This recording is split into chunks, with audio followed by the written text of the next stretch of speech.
There's a shirt in your closet you never wear, but the moment someone tells you it's out of stock everywhere, you suddenly need it. You weren't thinking about it yesterday. Today it's all you can think about. Nothing about the shirt changed. Only one thing changed. You found out you might not be able to have it. This happens with people too. The person who stops replying suddenly becomes the only person you want to talk to.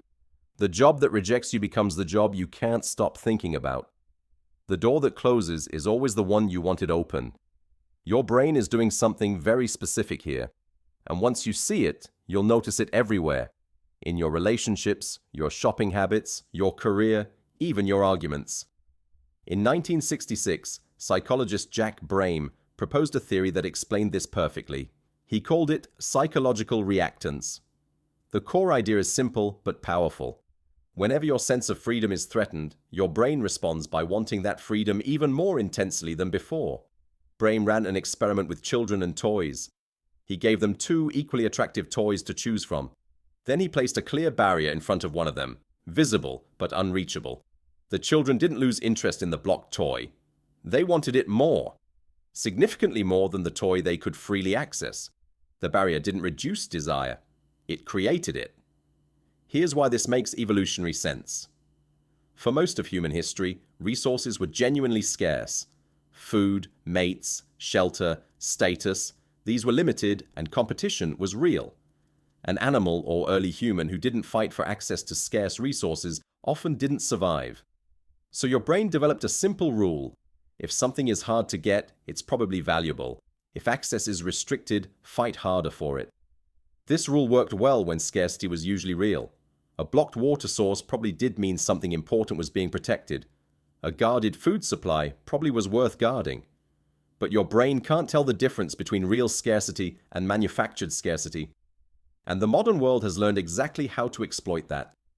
Marketing experts have known about Brehm's research for decades. Limited time only. Only 3 left in stock. Offer ends tonight. None of this is about the product. It's about triggering the exact same reactance response that made cavemen fight harder for guarded food.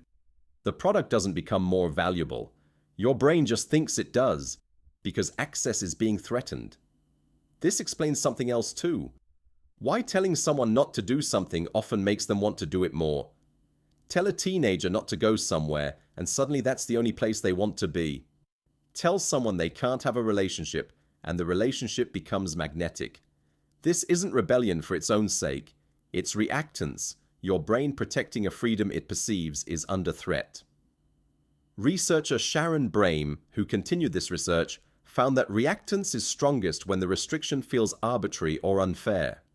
The unavailable person who simply stopped responding without explanation triggers far more reactance than someone who gave you a clear, fair reason. Because unexplained restriction feels like a bigger threat to your sense of control. This is also why playing hard to get works. Not because people enjoy chasing difficulty, but because perceived unavailability triggers a biological alarm that says, "This is being taken away, want it more."